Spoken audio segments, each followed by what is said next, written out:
Caro estudante, olá! Vamos então continuar nosso caminho pela filosofia da educação, hoje falando sobre Kant. Só para nos recordarmos, né? Na aula passada nós conversamos sobre Jean-Jacques Rousseau, sobre o seu Emílio, que é a obra em que Jean-Jacques Rousseau escreveu sobre educação, e entre os traços que o filósofo vai ressaltando sobre educar, sobre essa arte, nós gostaríamos de lembrar, por exemplo, aquele que diz respeito ao sentir. Primeiro sentimos, depois entendemos. Foi também o momento em que Rousseau fez uma espécie de parábola com a famosa frase de Descartes. Descartes dizia: penso, logo existo, né? Quer dizer, raciocino, então tenho vida. E Rousseau dizia: sinto, logo existo, porque primeiro sentimos, primeiro experimentamos e depois formulamos os juízos. E, portanto, Rousseau propõe uma educação que vai no sentido de valorizar o sentir, o experimento, aprender através dos experimentos.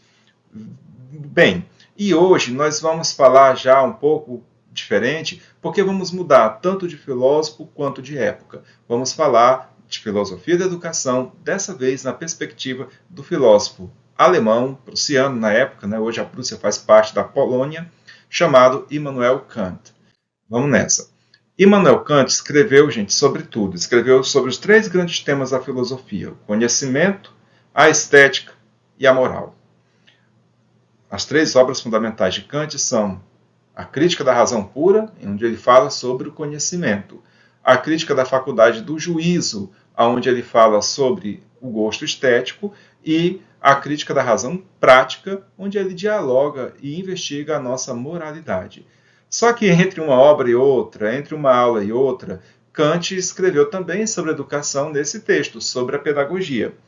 E são intuições que estão muito coerentes com o projeto moral que Kant tinha, com o projeto intelectual que ele tinha e com a visão de homem, de ser humano, que ele havia amadurecido no seu pensamento. Eu pensei algumas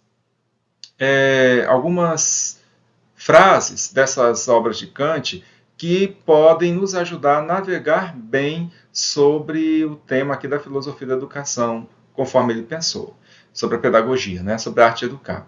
Além de tudo isso que eu falei, né, de ter pensado sobre todas essas coisas, Kant observa que a educação ela tem assim um destino. Esse destino seria, pessoal, o esclarecimento. Quer dizer, ninguém nasce aqui nesse mundo para ser uma pessoa ignorante. Esclarecimento, ou Aufklärung, que é uma palavra difícil de traduzir, porque pode ser traduzida como esclarecimento, como iluminismo, como entendimento, como emancipação, né? É a saída do homem de sua menoridade, da qual ele próprio é culpado. A menoridade é a incapacidade de fazer uso de seu entendimento sem a direção de outro indivíduo. E o homem, segundo Kant, é o próprio culpado dessa menoridade, se a causa dela não se encontra na falta de entendimento, mas de decisão e coragem de servir-se de si mesmo sem a direção de outrem.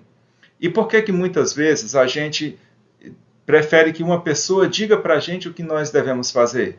Porque a preguiça e a covardia, segundo Kant, são as causas pelas quais uma tão grande parte dos homens continuem de bom grado menores. Kant dizia exatamente assim: olha, se você tem uma cabeça pensante, você deve utilizá-la. Não deixe que ninguém guie o seu pensamento, porque você não foi feito para isso. Você não foi feito para ser menor, né?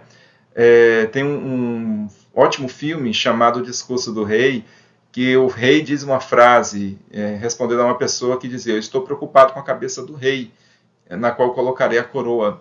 E o rei responde, o rei da Inglaterra responde, né? A cabeça é minha.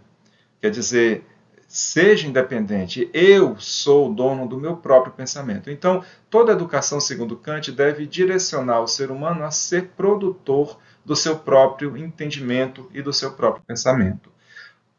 Contudo, o homem não se torna verdadeiro homem senão pela educação. Ninguém fica independente senão pela educação. O homem é aquilo que a educação dele faz.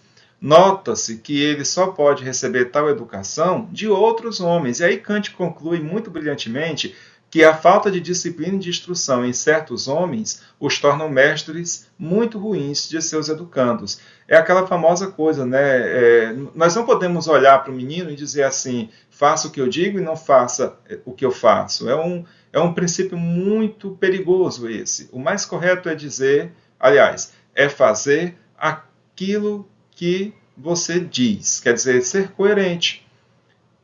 Praticar o que você ensina é o fundamental. Até em casa a gente prova com isso. Quando você tem um filho, quando você tem um irmão mais novo, alguém que se espelha em você.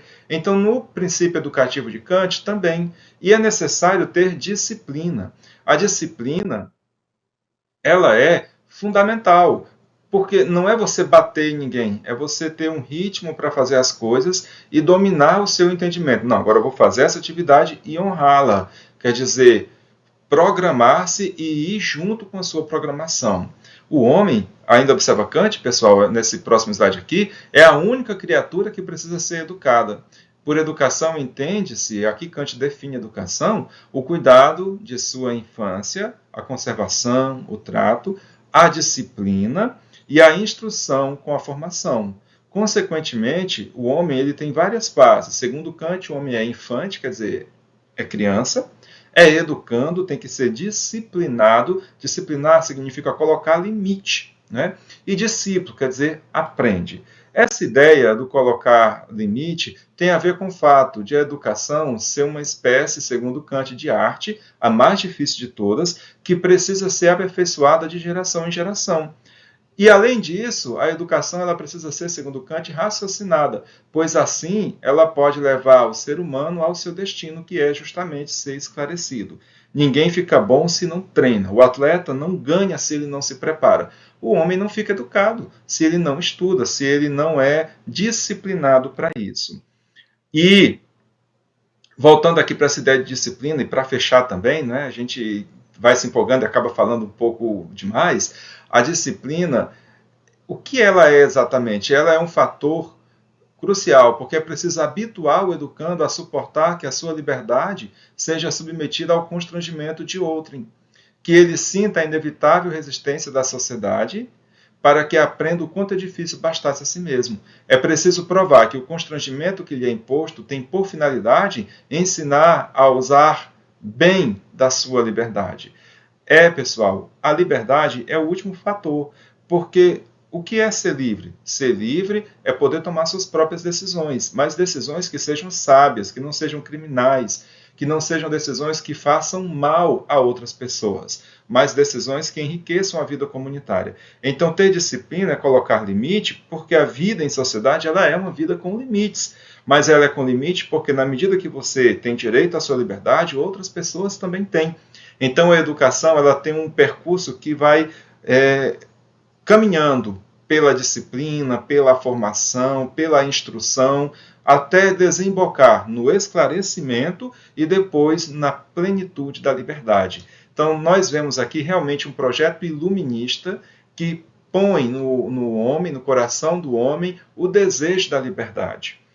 O desejo de ser aquele homem que conhece e que pratica as suas decisões de acordo com um projeto que não fere a liberdade, que é um valor fundamental na vida em sociedade.